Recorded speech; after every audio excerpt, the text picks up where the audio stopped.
What's up, y'all? It's your boy, Brandon McCullen. I'm on my way to the church that I pastor, New Harvest Family Church. I'm excited. I want to talk about a new project I'm working on right now called 16 Years of Single. I'm starting to get around, tell my story, here on this channel with me and my fiance, where we are talking about our marriage journey, how we get into the altar this spring. But I want to talk about the season before I met my late wife, Mildred. The season after I came out of being married the first time at 24 years old and going through that long season after my marriage ended shortly. I was only married for about 4 years. From 27 years old to 43 years old, I was a single guy. Single man. Long season. And it was really tough because it came in there were different phases of the single season. And me just a little arrogance, thinking you're a halfway decent looking guy. I could find somebody pretty quickly, but I found out real fast that a man with 2 kids is not that viable. And women wasn't really looking for that at that time, because women had more options. Everybody was young. In your 20s, mid 20s, late 20s. Most women at that time, they never been married before, so they wasn't looking, gambling on a man who had kids already. They didn't want to take a chance on that, and I can't say I blame them. And there were times during that season where I really desired marriage, and I couldn't understand why God wasn't allowing it to happen for me as quickly as I would have loved for it to happen. But the truth of the matter is, God has a time for everything. And I soon came to a place where I recognized that there were some things in my life that I had to fix. Because the truth of the matter is, God couldn't trust me with another woman and going back into another season of marriage where I haven't changed. What makes God, I'm talking to any person who's single, man or woman, who's looking to get married, God is preparing that person, and that person is devoted to God. You think they praying for a husband, praying for a wife, you think that God would allow you to go into that marriage to traumatize them just like you were traumatized in the marriage you were in? Or if you're just not healed, you still got trauma from what you went through in the marriage before. And that's the thing, I was wanting God, thinking of the marriage like a Band-Aid that could fix all my trauma. But, I was trying to put something that only Jesus could fix. I was looking for it in a spouse. And we can't do that, because that's God's place. That's God's position to fix those issues.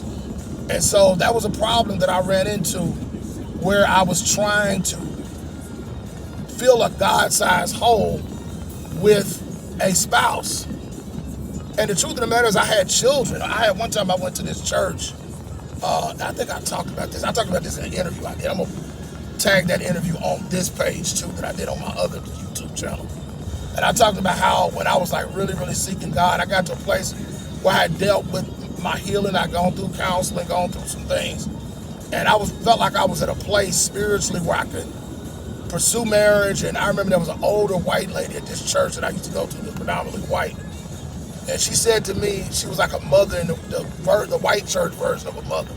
She said, "Young man, let me tell you something. Maybe God doesn't want you to get married right now, because maybe God don't want to do it while your children are still at home. Maybe they can't deal with that, because they'd already been through a lot, with the divorce. I mean, they were babies when we got divorced, but it was the subsequent things that happened after that, where me and their mother were fussing and fighting all the time, arguing all the time.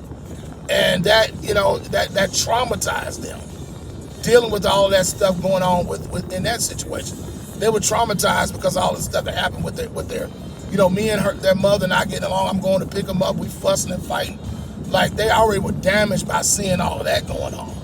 So bringing another woman into a marriage, where I still have young children who still school age, and I just to think what God loved me and loved those children enough to not put them in jeopardy, because my boys are very sensitive. They're like me. They have a heart of gold, and they're very impressionable, especially at the age they were. I say at that time when I was really desperate for marriage, and like when I felt like I was really serious, that woman had that conversation with me. My oldest son was like 10, my youngest was like 9. They're my kids only 15 months apart. So just to think what that would have done, especially for my youngest son, had that happen. And when I had to really, really look at it, I had to look at it from an unselfish viewpoint and look at it from God's eyes. God loved my children enough to not allow them to have to deal with that trauma, that level of trauma. And so what ended up happening in the long run, once I got over that season and I moved on, when my children started getting older, that's when I met my late wife. So my kids were already pretty much out of the house. They had moved because I had moved. That's a whole other story there. I didn't renew my townhouse, and I moved back to my hometown to take care of my parents while I was getting ready to be married. And so my kids had like one more year left of high school. My oldest son had graduated. My youngest son was going into his senior year. And I had 1 year left. I had one more year left of school, and they were pretty much grown. So they were out. So they went to go live with their mother. Of course, I was still seeing about them, still going, spending time with them and all that kind of stuff. But, it's just they were at their mother's residence. And so but they were out of the house. So they wouldn't have been in, they didn't go into to my marriage. So that lady ended up being right. And God's timing and God's will ended up prevailing. Sometimes God's will it gets on our nerves sometimes. Sometimes it don't fit our timeline and our convenience, but God knows what's best. And, God knew that it was going to take me 16, almost 17 years to be a husband. And then there was a whole other trauma that happened in my second marriage, even with my late wife. That's all going to be in the book. It's on the interview that I'm gonna put on this channel as well. All of that, you'll be able to see all of that, and it just speaks to the necessity of waiting on God, and why it's important to allow God to do those things in His timing. The wife that I'm about to marry now, my fiance, I love her. We have a great relationship. We did it God's way. It's beautiful when it's the right person and it's done the way God wants it to be done. So I want to let you know that wait is worth it. So it's gonna be a funny book. It's gonna have some sad parts, some real parts, some life stuff. Becoming a man, going through all the pain, facing all the painful memories and all those things, dealing with this, putting all the information together now for the book, gathering all the information, doing the outline and stuff like that. I'm going to really look forward to writing this thing. It should be out sometime in 2026. I like to have it out right before the wedding, right around that time. But it's gonna speak to everything you want to know about relationships, preparing for marriage, what to do in a marriage. All of these things is going to be in that book, and I guarantee it's going to bless you, and you get to see my season of really 19 years of marriage by the time it's out. 19 years of singleness.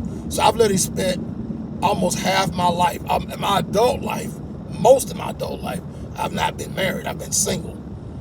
So being engaged, even though I'm promised and betrothed, I'm still not, until I put the ring on it and on my finger, I'm still a single man. So even after I lost my wife, then there was still 2 more years. By the time we get married, it'll be 2 more years. No, 3, almost 3 years, 2.5 years added to that, to the 16 years. So that puts us at about 19 years of singleness. So all that's going to be in the book. I'm excited about what God is doing. I'm excited about this. And I just want to encourage you all this morning to let you know God hasn't forgotten about you. God has somebody that is waiting on you, that's living their life for God, that is preparing for you, that's praying for you, even though they ain't never met you before. And God is appointing the time, the place, and everything. And I guarantee when God does it, it's going to work out for your good. And we know that all things, Romans 8:28, work together for the good of them that love God and who are called according to his purpose. My single brothers, single sisters, hold on. God got you. Your miracle is on the way. I'm out.